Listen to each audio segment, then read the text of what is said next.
Gay woman dressed gay and you're gay, that's a gay outfit. You're gay, the outfit's gay. Gay outfit. You've made it gay. That's gay, that's gay. If I'm not gay enough, then I'll put my carabiner on and look. And you're off.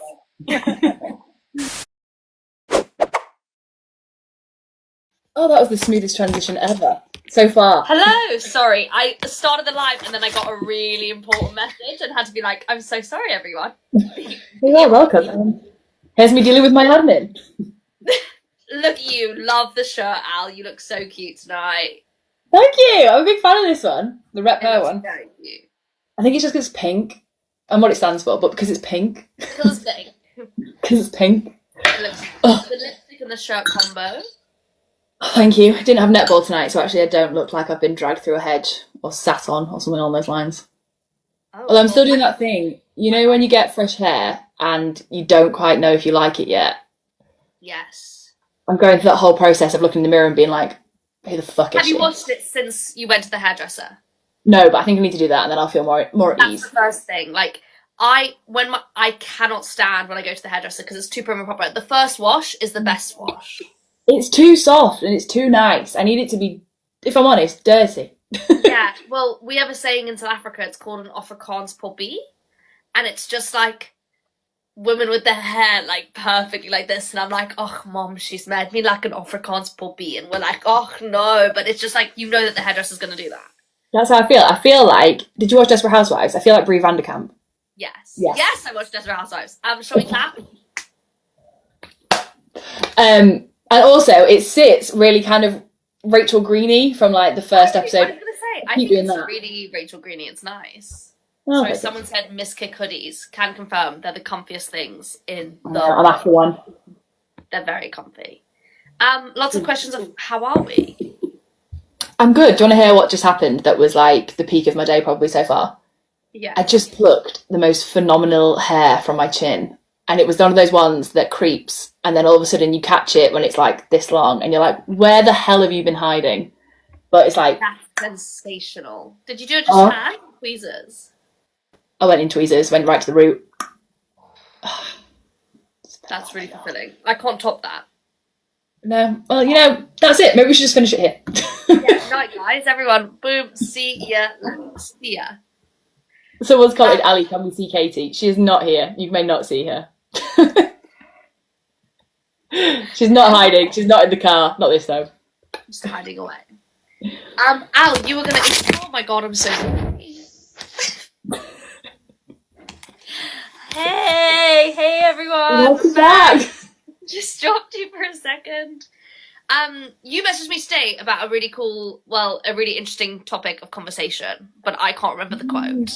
Yes, so it was Simone Biles, so the best gymnast in the world, right? And then she is quoted in an interview saying something like, I am the best gymnast ever. And people think I'm cocky when I say that, but it's on paper. I've won 5 world titles. I am the best gymnast in the world. And then it came up with this whole thing of like, why are women so like attacked for being honest about being good at something?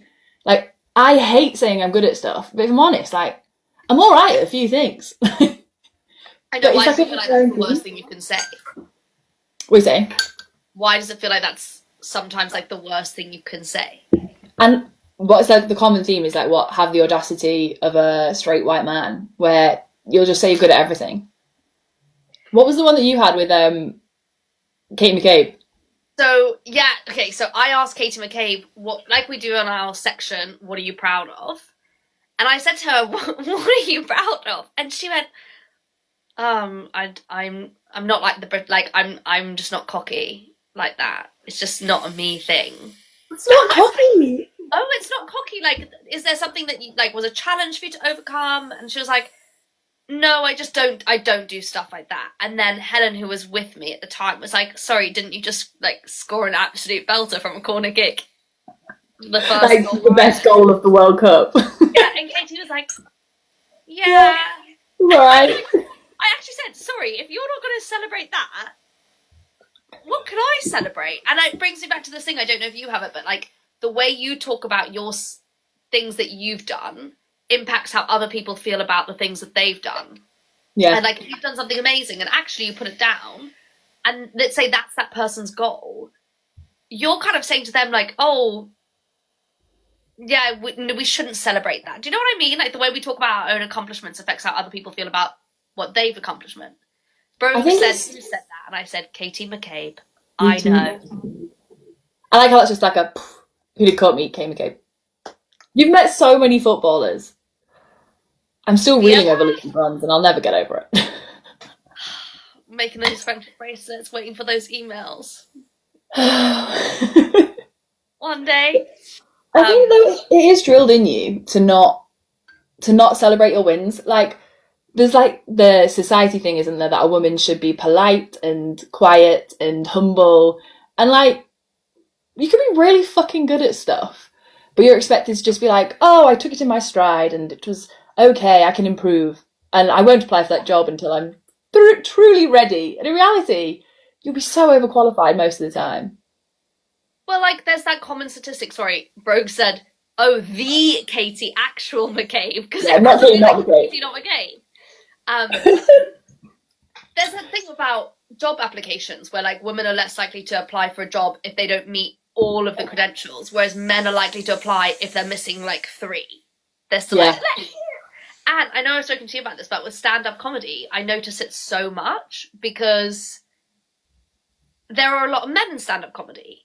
And so far, in my experience, I've never seen a woman get on stage. Like, sometimes it doesn't go well. Let's say people don't laugh, but they've never gone on and been unprepared. And yet, Al, when I tell you the amount of men I've seen go on stage and they actually say out loud, I am not prepared. I have written nothing for this set. And you're thinking, wait. So you're going to waste my 5 minutes talking to me? I don't understand. Like, is my time... I cannot imagine the horror and the fear of getting on a stage with nothing prepared. Like, I will practice for presentations for hours, and it'll be about a 10-minute presentation to about 20 people at work, and I'm like rehearsing. To get on a stage, do a comedy set with no practice. And then when it doesn't go well, they're all just like, yeah, whatever. I'm like, oh, you're not going to think about this forever? But this will haunt me till the day I die. Someone did say, counterpoint, Oshan said, I think the USWNT are very American about their quality. It comes across as arrogant. I do always say this, what I love about the American documentary, because it is like called like Under Pressure, isn't it? But then they have won 5 World Cups, right? 4, 5. So like, can they not be arrogant? If that was the Brazilian men's team, I don't know how many they've won, but I feel it's like 5. And they were like, yeah, we're the best in the world, we're really good at it, our game's amazing, blah, blah, blah. Would you be like, yeah, fair. They are the Brazilian men's team and they win football games. They win the World Cup all the time. Or would you be like, do you think you should sit down a bit? I think I'd still go arrogant, but I wouldn't have the same... ick from it. Potentially. Or maybe I'd be... To be fair, when, like, we were saying about Lucy Bronze, she is quite a confident player and she's, in interviews, been like, yeah, I can do that, I'm good at that. And I didn't get the ick from that. I'm like... I'm like, okay, carry on. Okay, you are good. Continue. Well, she is, like, there was a thing I saw yesterday or the day before, someone was talking about, Ellen White was talking about her, and she was like, she has the right to be arrogant because she's literally won every domestic title, like the European title, the European national title, like, she is potentially the best footballer in the world. Like, she should sit there and just be arrogant. She's earned it. She's earned the right. Yeah. Sorry, Eve just said, OMG, Courtney, my dog is playing football.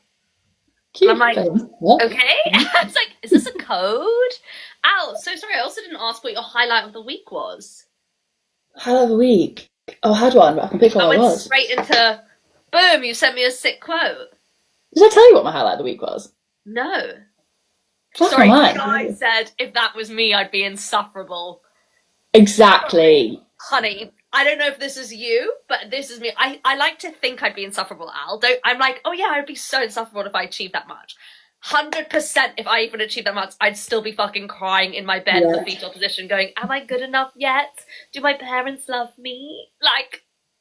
You do, I do that, when I got my promotion a couple of years ago, it was kind of out of the blue and I hadn't, usually I'm so used to the process of like applying for stuff, having that like horrible process of like proving yourself. And I didn't. I just got taken into a meeting room and they were like, we're going to promote you. And like, manager Matt handed me the letter and I was like, do you mean to give this to me? He was like, What? your name is on it. And I was like, yeah, but why? And he was like, I've never had this before. Like, I've never had someone ask if I should promote them. They just usually go, yes, leave. But you do, like, it's within, I don't know if that's just us, but like it's within me to doubt everything. Like, even if all the evidence is there to support that, you know what, you might be doing a good job. Yeah. I spoke to a friend recently about this kind of imposter syndrome, and we were talking about how, in a way, it's almost a defense mechanism and a coping mechanism, because you think, well, if I can pinpoint the thing I'm doing wrong quicker, it's going to save me the embarrassment of someone doing that later. So you actually end up developing this like critical voice in your brain that is protecting you from other people criticizing you, because you're thinking, well, I'm just going to criticize myself first. Yeah, I win. Avoid other people's criticism. Then you actually end up being the critical person, and it's like, get away from me, critical voice. This is true. I see the logic in that. Yeah. So someone's put, are you going to Carrow Road Friday? Is that the Norwich game? When I say Norwich game, I mean the England game in Norwich. Is it? Is that what it is? Carrow Road? Got stuck in my head out. A lot of you lesbians are fucking crazy. And I can't get it out of my head. I'm looking at you being like, I think it is, but no, we're not going. I'm at a hen do, which I'm very excited for, but cannot deny the FOMO of not going. I'm going back up to Scunthorpe for a hen do, and I'm gonna like just watch on the train as everybody goes in direction. Sad. drinking out of penis straws. You're there like, well, actually, it might not be a straight hen do, but everyone drinking out of penis straws. You're watching the football in the corner, like. It is a straight hen do, so I will be at the. I'm trading the gayest event, a Lionesses game, for the straightest event. I'll be sucking on a penis straw.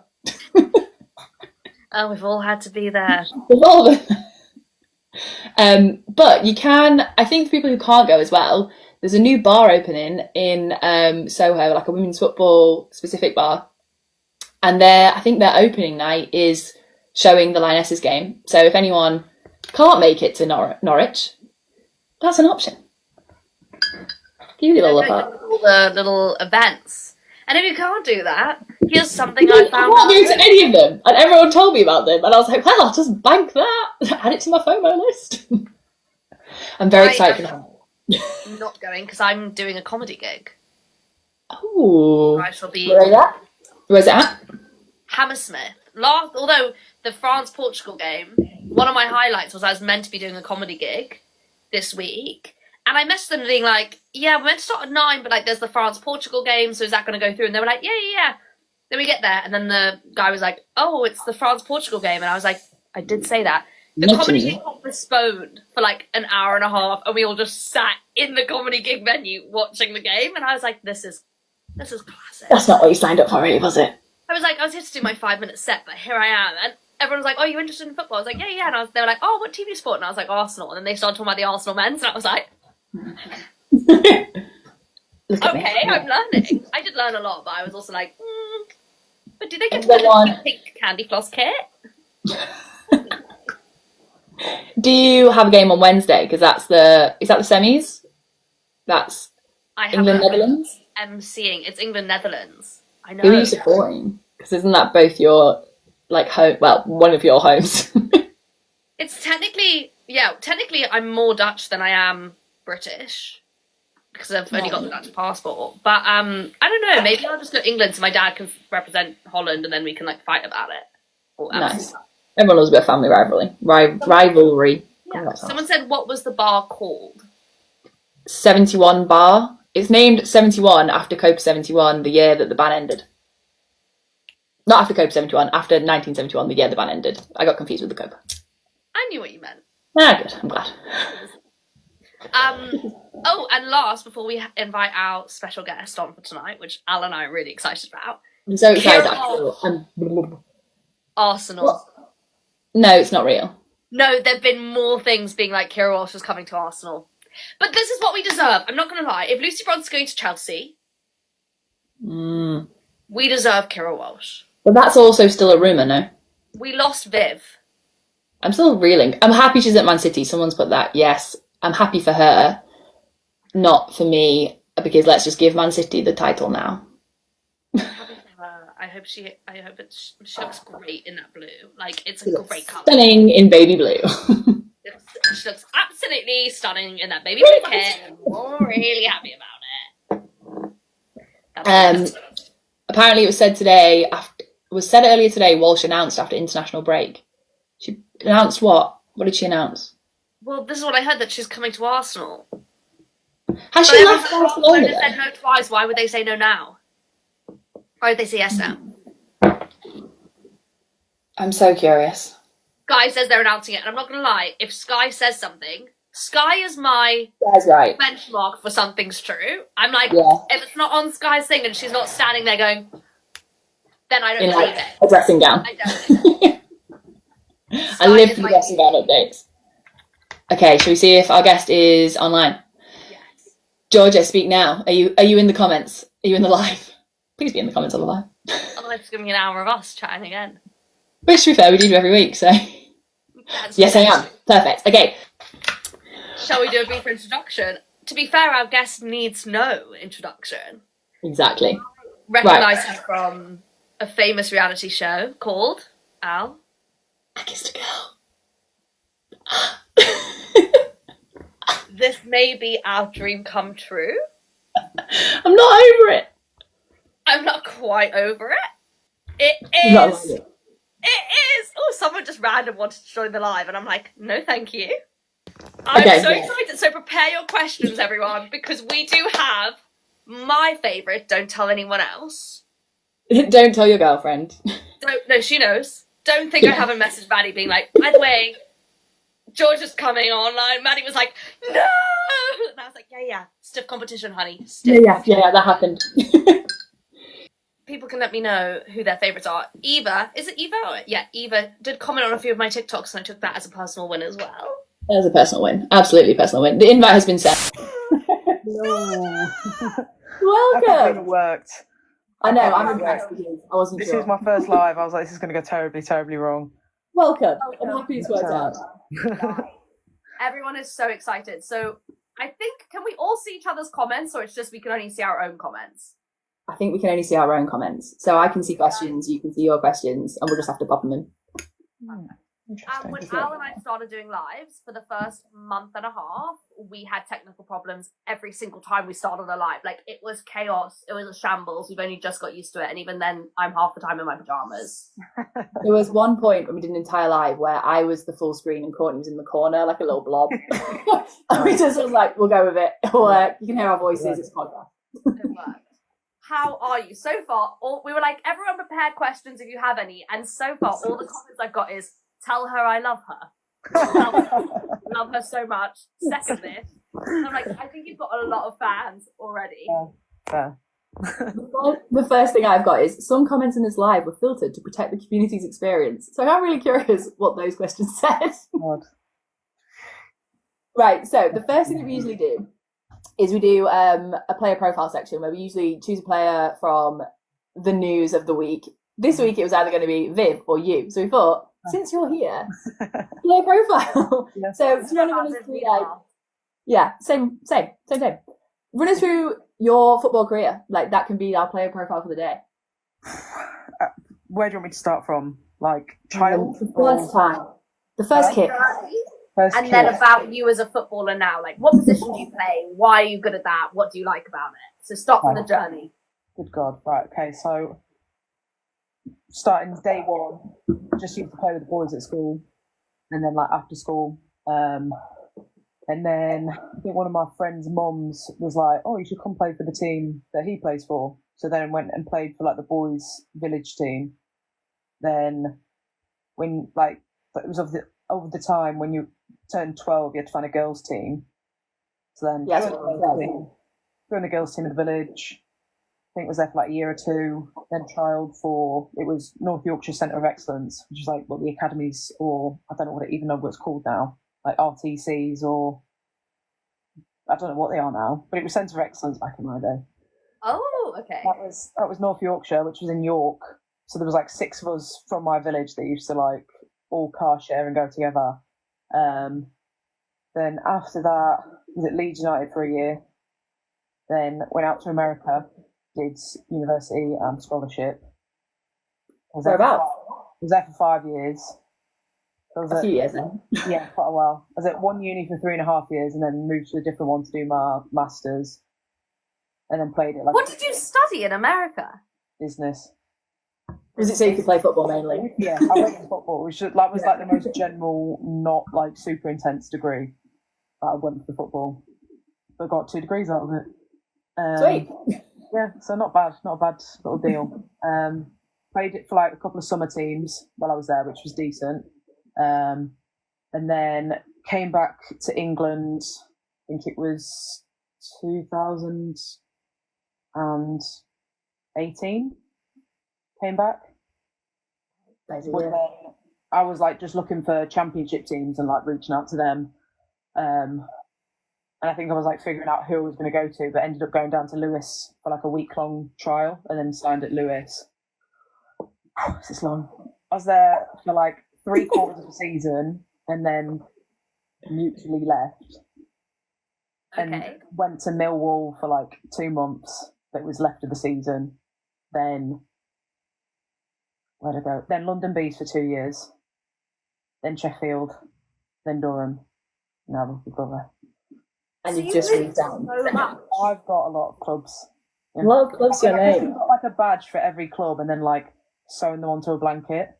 Do you know, like the swimming badges that you used to get? I should have done that.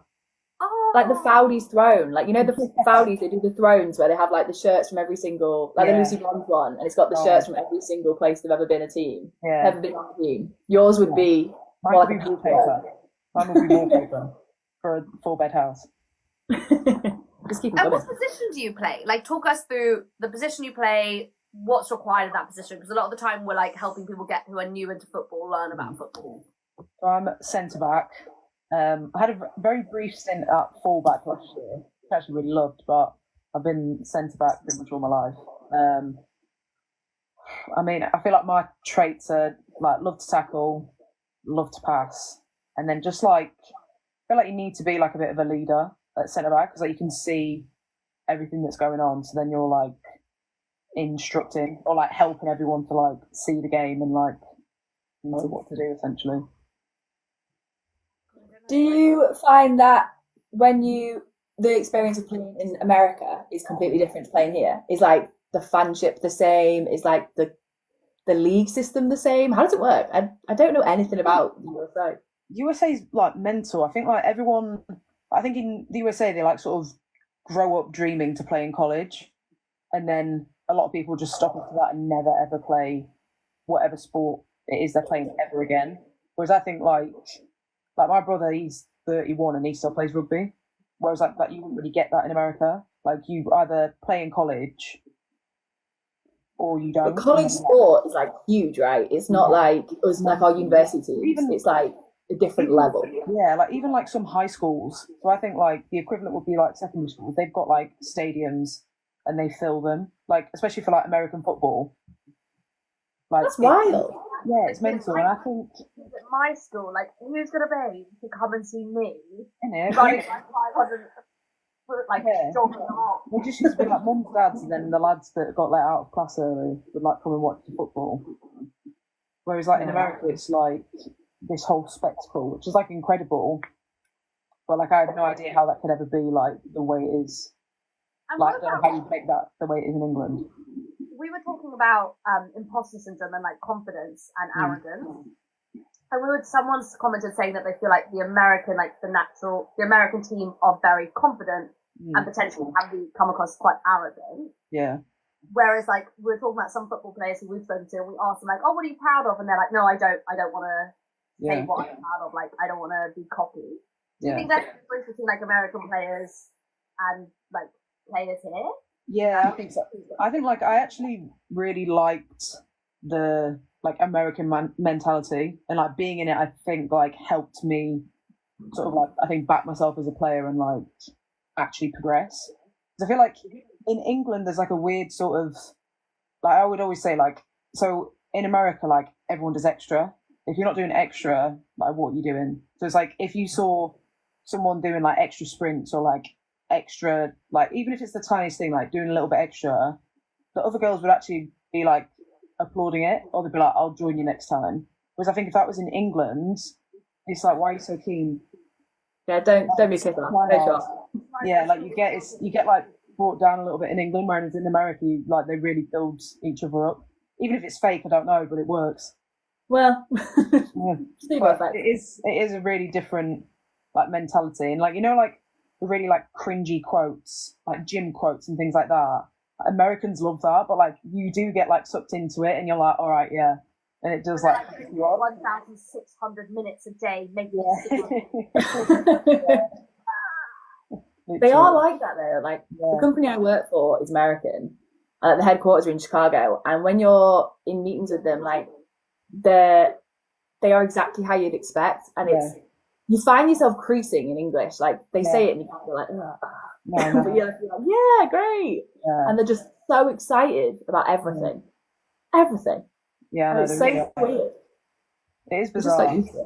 I feel like when I was there, like it was weird to begin with, and you like sort of like get sucked into it, and then it's like when you come back, it's like having to readjust to like England again, which is mad. Do you have like a favourite quote? Like, do you have a live, laugh, love quote that you live by? I feel like I don't know. Well, everything happens for a reason. That's a great one, isn't it? Oh, there you go. That's my live, laugh, love. I cry myself to sleep half the time, but it's wonderful. Holly's commented, I bet the football chants are different in America compared to the UK. I imagine significantly different. I can't even remember them, to be honest, but yeah, I mean, they're not like, but to be fair, where I was at for university, there was like a lot of English lads and like German lads, and there was like... Okay, they brought the same vibe then. Yeah, it was like the same. It was exactly the same. And then the Americans... It's totally different. It's like, what? Totally different though for women's football, I find. The men's, I feel like the men's is like about abusing the other side, and the women's is like building up the women, like singing about how great they are. Yeah. The men's is just like, you're shit. But to the other side. I can't even handle the, oh, you're shit. I'm like, oh, you're sorry, Ben. I'm so sorry. Don't boo her. I know, I can't handle it. Someone asked, what footballer did you look up to when you were growing up? I mean, I don't know if it was a like footballer that I would like look up to, but I think like the footballer of like me growing up was like Kelly Smith. But I don't know if it was like a case of like I looked up to her, but it's like that was. I feel like it's Kelly Smith, Faye White, Rachel Brown, Rachel Unit. Like they were the players like of my generation. Where like it was like that was what you sort of like pictured in your head of football when you thought of a women's footballer. There's loads of people as well who say that like Kelly Smith was the only one they were exposed to, and she was their hero, but because there just wasn't access to anyone else, like it was so hidden. Yeah, you didn't really have a choice. Like you've got Kelly Smith, Rachel Yankee, a few others. Like it wasn't like what it is now, where you can pick from 12 different teams, like pick your favourite players and all that. Did you think you would stay in America because it's bigger and better in terms of football when you first started? Did you come back because you thought it was going to get bigger here, or did you have a plan when you went over? I think, to be honest, I think when I went over, I didn't think I wanted to play after, but I didn't know like what that sort of looked like. I didn't know whether it would be America, England. I mean, when I left England, I think it was just WSL 1, and I think they were just starting WSL 2, which is obviously now the championship. But like, it wasn't even really like a pathway.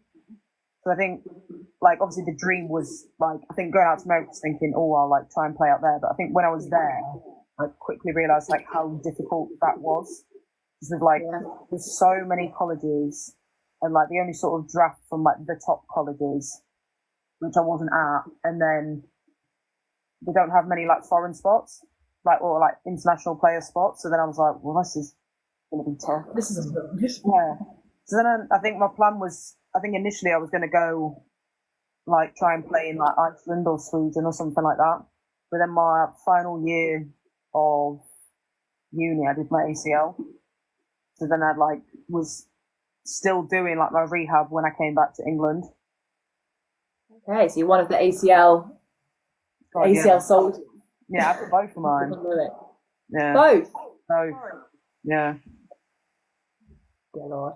So when you did that, so like now there's a massive push, isn't there, for like research into it. It's Was it like Arsenal lost so many of theirs in like 1 year? It was like the knee domino effect. They all went, and then there was the Lionesses had loads. Yeah. So like, do you feel that when you did yours, the like visibility of it and the support was less than now? Everyone's talking about it like all the time. Well, I think I did both of mine in America, and it's really common over there. Okay. Like all the girls, like no one really like batted too much of an eyelid at it because like loads of people have done it. Whereas like I didn't even really know what it was, and my brother had done it, but like I didn't know that's what he'd done. And I can remember like one of my teammates had done it, but it wasn't until I was like thinking back and I was like, oh, that's why she was like screaming on the pitch and like had to be like carried off. What's that? No one knew what an ACL was at that time, but until I went out to America, it was like so common, and I was like, this blows my mind. It's wild that it's so common because America, they've had like the investment, haven't they, since we won? Was it the World Cup in like 1999 or something? And then since then it's been bigger. So I guess they would have more injuries related to it sooner than we would. And it feels like we're hitting things that are happening 20 years, like it's 20 years later, but we're having the same problems. Yeah. And I feel like it's so behind. And everyone's just talking about how they can fix the ACL problem, but it's going to just take so long to even start the research. It's miles behind on what the men's game is with that, I think, injury-wise. Big time. And I think it's because like no one really knows like what the like cause is for it.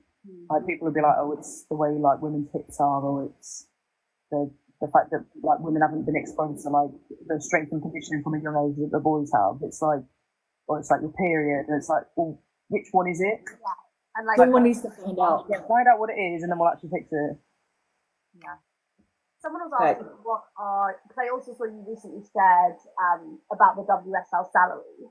And someone was saying, like, what are your opinions on the recent article about WSL salaries and, like, salaries within the women's game? I mean, it's been like this for years. Yeah. So it's like the fact it's coming out now, it's like finally, but, like, it's been going on for so long. Like, I was at Sheffield 2 years ago, and it was... Like, obviously, it was part-time at the time, but you were on 5K a year. Nothing. So it's like...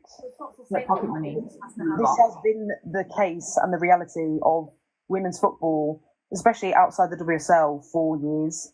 And, like, I get that there's not the, like, money being generated from it, but, like, no one's investing in it either. Like, everyone... I think people just think that women's football is the WSL when there's so much more to that. And if you actually invested in all of it, then it would grow more as a whole as well. Yeah. Instead of it just being one 12-team league, you could actually have more leagues on the telly. Like put it on BBC Red Button. You'd have to force it in people's faces, but just put it on the telly and people will actually watch it. But also, is it forcing it in people's faces? Like if you turn on TV and there's a men's football game on, I just turn the channel over if I don't want to watch it. Like, I mean, but like forcing it in someone's face, just have it available. Like I've watched there's some absolute rubbish on the telly, and there's some rubbish football as well, which is men's football. But there's no excuse not to put other leagues on the telly, even if it's like a really crap like feed. Like I've watched some like Scottish league games, and it's a terrible feed. I think what was it? Pinatar Cup that like Scotland and Ireland went out to. I think the feed for it was awful. But it's still on telly. Do we know who... Oh, is that the men's one? No, it was the women's one. I think. I was going to say, there's definitely someone who watches this who is Scottish who always pops up and tells me about the Scottish League. They're like, do you remember this? And I'm like, I don't know anything, I'm so sorry. I want to know. So when in your... So, right, you do your league. When do you decide to go on I Kiss a Girl, and where does it fit into... Do you have a break, or does it fit into like the off season? Where does it slide? So, and like, why? What was the a lot of people have asked, like, why did you go? I'm gonna go on this show. God. So I think so. Did it start with an Instagram message? Huh? Yeah, it did. Did it start with an Instagram message? Best DM ever. Yeah. So it was filmed in September last year, which is not off season. So I got a message about it in the summer. and then didn't hear back about it until like August. So in that time, I was like, oh, it's not happening. But like I like sent off my details because I thought it's not really going to happen. But I thought let's just explore it anyway. Well, that's the chat with it, you know. I just see. Yeah. Send off, I was like, did you have to do a tape, or did you just be like, yeah? No, just like I think you could submit a tape if you wanted to, but I didn't. I just sent like my details and answered the So questions. casual. I'd have been like, I'm going to submit a tape and I'm going to make them love me. You're like, I just like, I'm good enough. You'll want me. Yeah, I was like, I feel like they were gagging for a woman's. I'm a footballer. Come on. But I know some of the other girls, like some like friends or like girls that I've played against, like in previous years that got like asked to go on it. Like when the show was announced, they're like, "Oh my god, they asked me." I was like, "That's so funny." They just didn't do it. No, but I think, long story short, I wasn't happy at Durham. I wasn't happy at all, and I tried to leave in the summer, but was told like I wasn't allowed to, even though before leaving for the summer we were told if you're not happy, don't come back. So then it was like I spent the whole summer thinking, Happy don't come back. You can't leave. yeah. So I was like, spent the whole summer thinking, do I stay? Do I try and go? Am I even allowed to go? Like, just like constantly back and forth in my head, and like asking loads of other people's opinions, being like, should I stay? Should I not? Blah blah blah. And then when it was actually like went back into pre-season, and it was just like the same old story of I was like, oh, I'm not happy here. And then got messaged about the show, and like had a chat, had a Zoom, then got like invited down to London in like the space of like 3 days. So then it was like shit. I was like, oh my god. So I think like I didn't actually have much time to think about it, but it was also I was just like stuff it. I was like, I don't want to be here. I was like, I'm either going to spend an entire season miserable and then be looking for somewhere new at the end, or I'll go and do this because I feel like I want to, and then just see like what the situation is with football after it. So is it weird? Because when you got back, obviously it didn't air for like. No, it didn't air until May. Like it was like 6-7 months. So you just kind of went back to life. Yeah. And then went. Yeah, it was weird, but it was like you sort of like. I think because it was like such a bizarre experience, like it felt like you were in like a bubble. So then when you were out of it, it was just like just back to normal life. I know Court has so many questions about this. I'm just gonna let go. She's excited. Okay, I want to know what they asked in the Zoom. I want to know, did you pack your own bags? Yes. And get there and you had just the bag you packed? Because what I loved is when they separated you in the final episode, how it did feel like they separated people who were going to take a little bit longer to do their hair and makeup. Yeah, definitely. You were like, fucking hell, let's get on with it. So, like, did you just pack your bag, or did they give you clothes when you get there? No. We all took our own stuff. Okay. That's such an interesting question. I never would have thought of that. But then it was like, why are they all sharing clothes? Like, did they pack their own? Did they get sponsors? Like, I was very confused by it all. No, it was very low budget. We all packed our own clothes.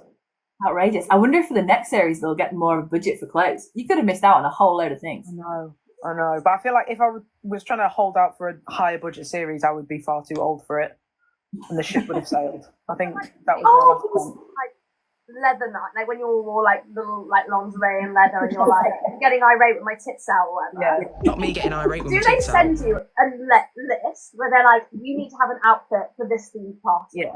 You get told there was like I think 4 or like 3 parties and then the final kiss. So you had to have like 4 like properly planned outfits, and they sent you like a little bit of like a mood board to like draw inspiration from.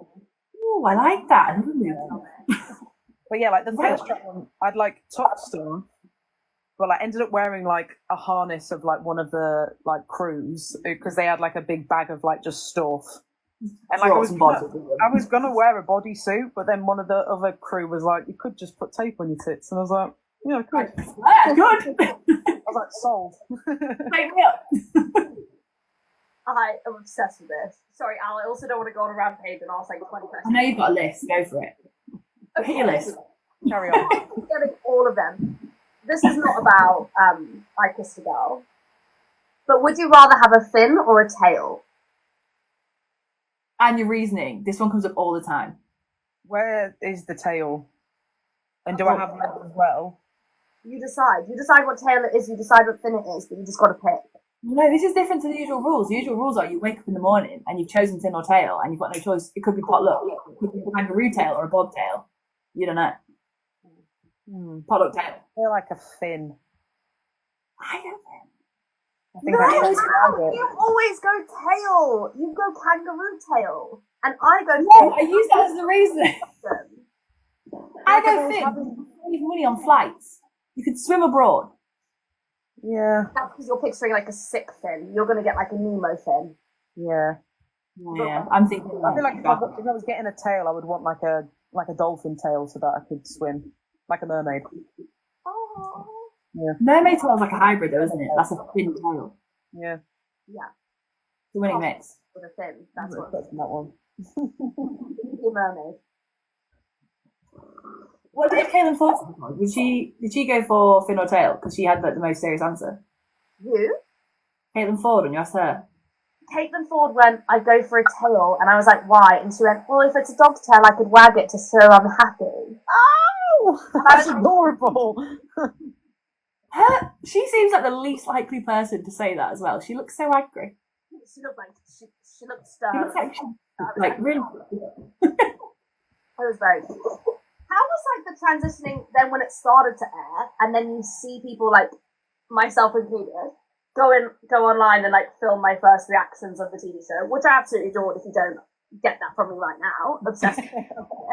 Yeah, sure. Seemed very intense about it. How did that feel? Like you go from coming out, nothing really changes, to then do people feel like they know you? I think like people forget that like you're a real person and they just sort of like see you as like a bit of a character. I guess I can see that because is it the parasocial relationship or something where you think you know the person on the screen like your best mate? Yeah, and then like I think it was. I found it quite like overwhelming when the show was out because it was like, I mean, it's obviously not something I've ever experienced before, and like none of us knew what we were sort of getting into, and like knew how big the reaction was going to be. And then it was like when the first like couple of like teasers dropped and like TikTok went mad for it. It was like, oh, right, okay, this is going to be big, or at least in the lesbian world, it's going to be big.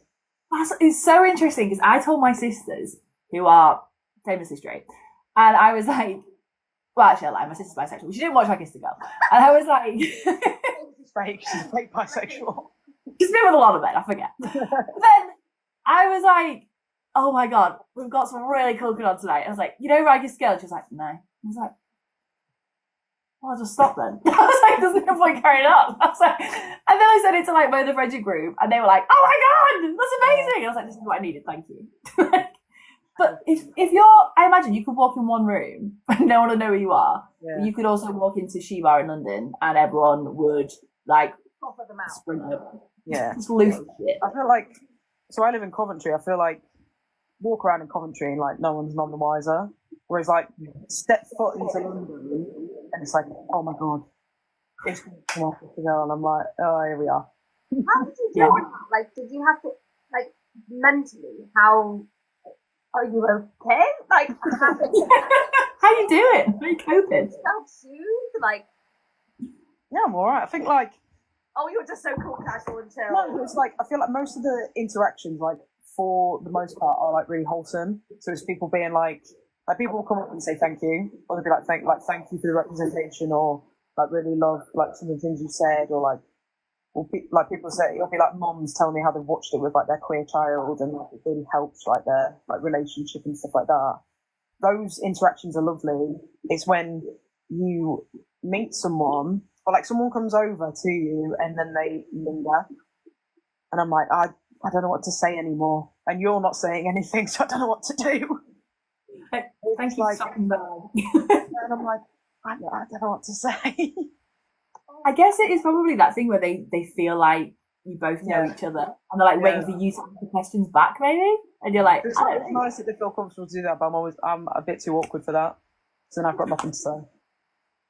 Small talk's not the one, not the stranger. I mean, sometimes I've got small talk days, and other times I've got nothing, and I can't force it. And I'm like, got nothing. I was going like something straight away, going something really serious. It filters out the week.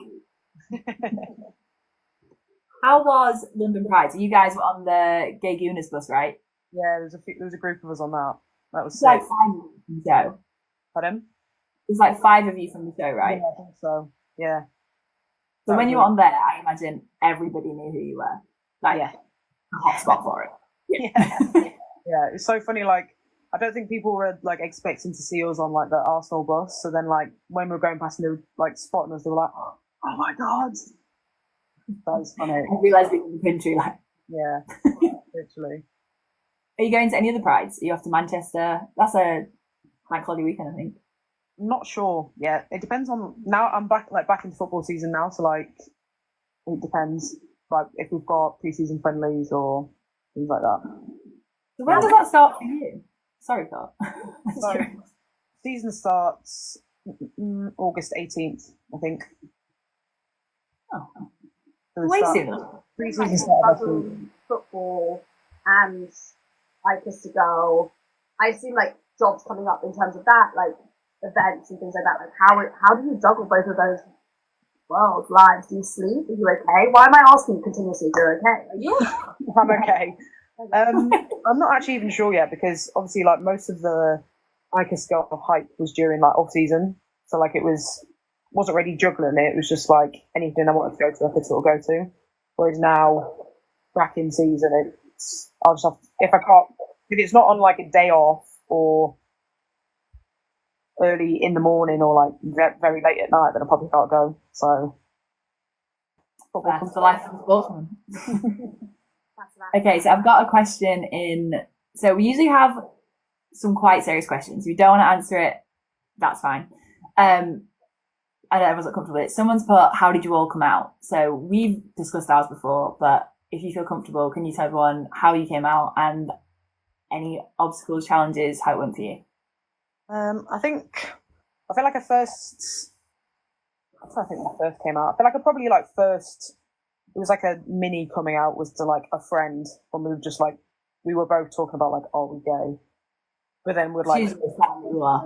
yeah.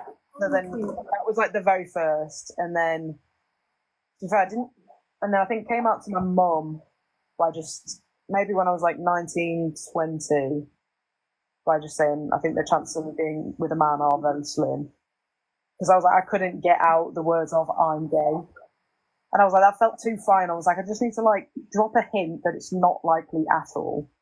Yeah. And then I think when I was 21, I moved universities in America. So then when I moved, I went from Florida to South Carolina. And when I moved to South Carolina, it was just like, when I met people, it was like, yeah, I'm gay. I didn't give them the chance to think that I was like straight. It was just like, I'm gay. And everyone was like, All right, then that's it. yeah. Like, I feel like I struggled coming out like when I was in Florida because it was like, I mean, even though I think looking back, everyone knew that I was gay because I never had a boyfriend and never did anything with like anyone.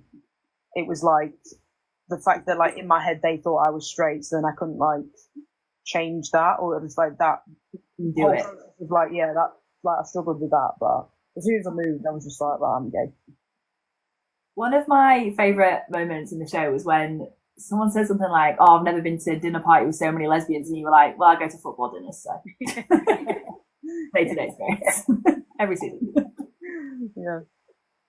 But I get it though, because the hardest thing for me when I came out was when I went to, I came out while I was at a job that I'd been at for like a really long time. And I felt like I was like rolling out the closet slowly. It was just like, I just kept having to like peep out and then tell another person. And I did the same thing. When I started at this job, we had to do a presentation to introduce ourselves to like a team of 40 people. And I just slapped a picture of me and my ex-girl. At the time, she was my girlfriend. It wasn't like his ex. Here's my whole dating history. Your work presentation, and you're like, how did my modelling pictures get in there? That's my.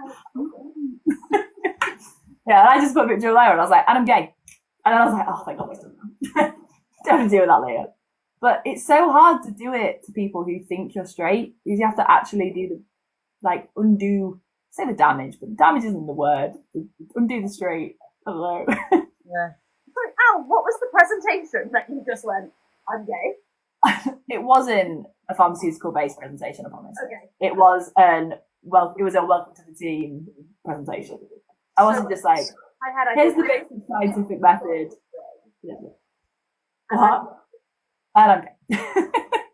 With one of those little red laser pointers. And this is me. Oh, yeah. Next slide. That's actually, I think that's iconic. That's incredible. I have a very random question. It's gonna come in with a curveball. What would you say your love language is? To give and to receive. Do you know what the love languages are? To give, I feel like my love language to give is probably acts of service, or service, or I feel like it's all of them, but I'd say that's like my top one. And then to receive, I think probably words of affirmation and physical touch. You're going to get so many messages after this being like, hey, I like to give words of affirmation and touch. Hey, how you doing? So sorry. You're on. What Okay, was got the service to give? I get confused. So is how you receive it what you want to be shown? How? Okay, Yeah. That is acts of service. Like if I'm stressed, take a job from me. Like don't just tell me you love me and help me. Like that won't help me through. That will make me want you to leave the room. Like that's another thing from on. Your love is too much to take on. But like take a job. Yes, 10 out of 10. But then to give practice, I was really stressed and she was like, my girlfriend's going to drive me to this event. And I was like, it's a whole weekend event. Like, what is your girlfriend going to do? Just going to crack the window in your car for her? And I arrived and her girlfriend was in the car with the window just slightly cracked. Just enough. To be fair, I did not request that she did that. She did choose to sit in the car with the window cracked whilst we had fun running around St. George's Park. And I did not have any say in it. Slightly. But then to give, I don't know what I do. I'll have to ask Katie. No, oh wait, Katie's just commented, I am the same as Georgia. Hear that, Ali? There you go. Now we know. Hopefully I do that well. She's with me still. It's a good sign. I have a question about fashion that you wanted to cover. Oh yeah, I just wanted to talk about Wimbledon, Formula One, Leah Williamson, Mary Earps, because that's all I've seen this weekend, and it's all I've looked at. And has anyone else seen it? It's basically all it's said. Yeah, the smash. Do they dress themselves, or have they got stylists? Oh, they've got to have a stylist. I feel like Leah Williamson, I would believe, that she dresses herself. But no offense to Mary Earp, she went from very quickly to not having style to like being like always smashing it. Yeah, it was a very quick turnaround. Which she might have just like got into her from somewhere and started buying loads of stuff. But I also feel like, but we're not sure. I feel that her outfit for the McLaren thing was a Louis Vuitton suit. Like, how can you style that wrong? Yeah. Like, someone sent her it. You could easily just pop that on and be like, and now I am stylish. Yeah, It was the hair, it was everything. yeah, She did have, and this is me being a bit weird, she tagged someone in one of the photos and that was her hairstylist. That's Yes, this is the thing. Whenever I'm like getting myself ready, I'm like, I don't look like that, and I'm like, there's no way I could do what stylist does. Do you know what I mean? There's no access to a stylist. As soon as you get that, I'm like, game changer. it's over for changer. everybody. Get that You've had your Alice's plan. Wow. Get that stylist. Done. overnight. But here was the question. Sack off Mary, because I don't think that she fits in this one. But like queer fashion, I feel like Leah Williamson's nailed it. Like the whole suit Yeah. business. I don't have the words because I'm obsessed, but that's the best word I've got. Yeah, it's like power lesbian. Yes. And I feel like- already would the scowl, but Yeah. Like, Ali, you're going to ask a question and you're going to just be like, Leah Williamson, that's it, power suit. I'm raising a discussion topic. Stylist. It's not always 10 out of 10. Got him. Someone said, Georgie, you don't need a stylist. Your fits are always 10 out of 10. Sorry, Al. Does fashion mean something to you then? I guess you wore the t-shirt is it Everyone Watches Women's Sport or Show Women's Sport? Yeah, put women's sports on TV. That was it on the show. So massive. That was like massive. It went everywhere after you did that. I just got that thing. Does fashion mean something to you and like your queer identity? Yeah, I think definitely. I think with my like queer identity, because I think I feel like my fashion's always been like t-shirts and jeans from like a very young age, but like it was literally, it would have been like my brother's t-shirts, my brother's jeans. Like it was all like hand-me-downs, and it was like not stylish. Whereas like now I feel like I've taken t-shirts and jeans and like adapted it to like me and sort of my identity, and like just played around with that, like taking something very, very basic but just twisting it and making it me, like however I can. And I think I've spoken about it before on a few things. I always like worried about looking gay, whereas like since doing the show and like coming out of that, it's like I don't care anymore. So it's like, yeah, if I'm dressed gay, I'm dressed gay, and it's like like sometimes I'll be like, I don't look gay enough, so then I'll put my carabiner on and look. And you're off. Oh, you need. Apparently, more and more straight people are wearing carabiners now, so we're going to get a new signal. That's hate crime. That's hate Right, crime. Don't take it. You've got your own. You've got your own culture. Don't You've take got your home. It's cultural appropriation. I love that. I think people do that. Carabiner. Carabiners. Fully carabiners and short nails. Yeah. That's it. Sorted. But I do think that lots of people go through that. You said you've gone through it as well, and I definitely have that. Like, am I dressing gay enough? And mine was the opposite. I tried to like mask up, and as you can tell, that's really not my vibe.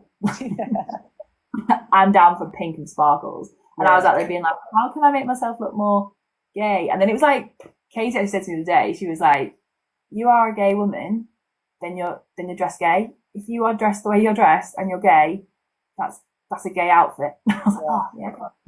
Yeah, it's like if you're gay and you're wearing an outfit, then the outfit's gay. Gay outfit. You made it gay by putting your body in it.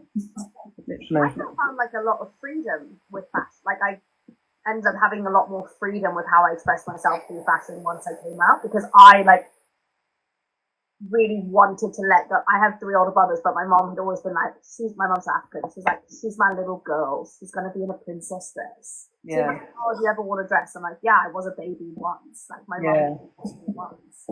So when I came out, I felt like so much freedom in having, I could let go of like dresses and pink sparkly things and be like, oh no, I actually always wanted to dress this certain way, and that felt more aligned to who I am. So it's like, Yeah.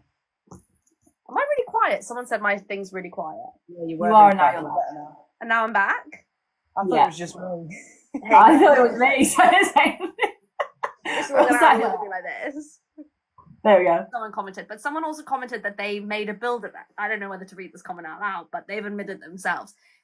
They made a Build-A-Bear and named it after Georgia, and one of the hands says on it, a label, the gayer the better. I like that. That's So somewhere cool. in the world there's a Build-A-Bear called Georgia with the gayer the better. I mean, the pool's cool. That's so Going back to me's nice as well, I guess, yeah. That's a cute We made it. That's a lot of detail. I like that. The attention to detail is incredible. Yeah, that is. So his paws, like, One paw, I think. Yeah, just there's the gayer the better on the pool. what a truthful bear. Sorry, so many people are now saying, yeah, Courtney, your mic was so quiet. How long was my mic quiet for? And no one was saying it. Really long time. Really? Yeah, but I just thought that it was me. Yeah, so. But producer Brogues works magic, and I reckon she can, in the edit, she can pull that right out. I'm putting faith in it. Live. Everyone's Oh, like so glad someone brought it up. I'm like, guys, this is like when you have spinach in your teeth and no one brings it up. So sorry. Brogues has commented, she said she'll fix it. I thought I could trust you guys. You can't, I'm sorry. I'm so sorry. Georgia, we do this like last section, which is called I'm Proud Of. Unless, Al, did you have any other questions you wanted to go Georgia's way? I could go on. Go on. And now I can't hear you. See, technical problems. What did you just say? Can you not hear me? No, we No, can't. you're back. Oh, okay. I thought I could go on for days, but that's nothing new. I could talk to a tree if it let me, so go on. We could go on for days, to be fair. But we have this end bit that is called I'm Proud Of. And we're talking this morning, as if we started this live this morning. We're talking at the beginning of this live about being proud of things that you've overcome. And at the end of it, basically everyone in our comment section says something that they're proud of, whether that's something themselves that they've overcome, something that they're proud of for a friend. So it's like, I'm proud of, insert person, you, thing, team, player, whoever, and what they've overcome. So we usually read some of the comments that we get, but then we also do one individually. So if there's anything that you're proud of, have a think. We'll go first to give you time. Okay.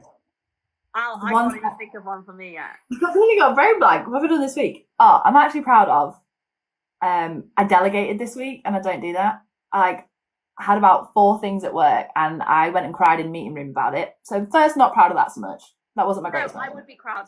It's good to release. Tears are good.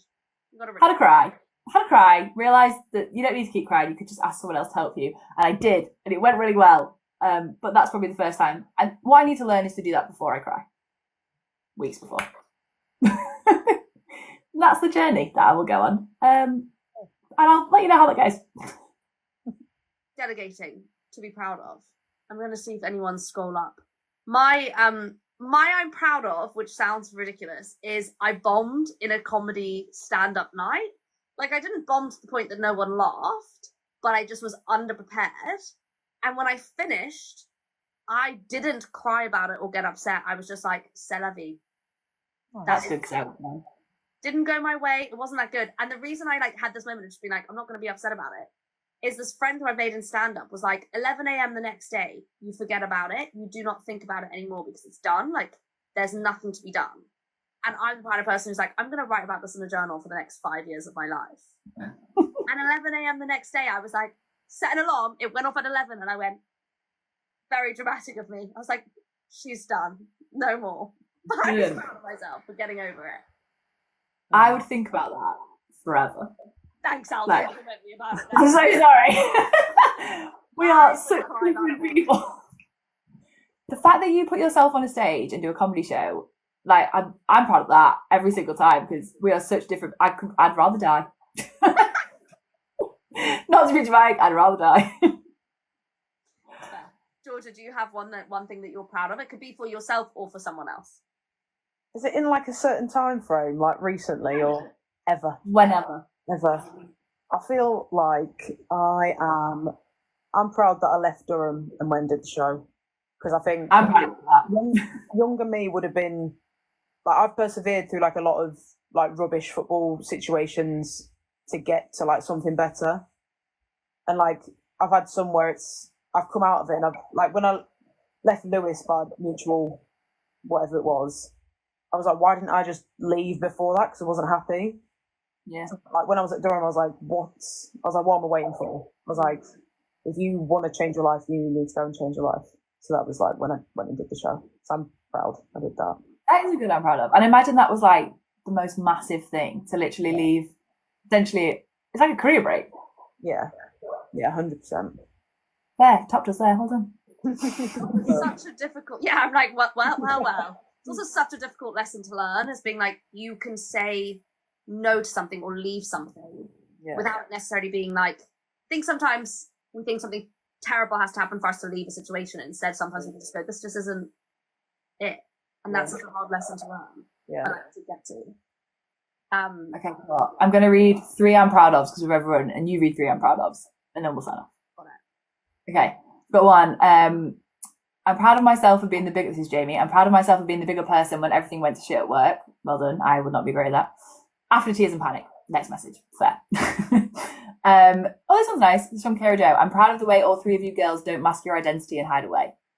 Thank you. Thank you. Thank you. Sorry, I'm scrolling. And then Alice Rose. I'm proud of becoming an ambassador for the Charity Action FC. I don't know about that. Anyone know about that?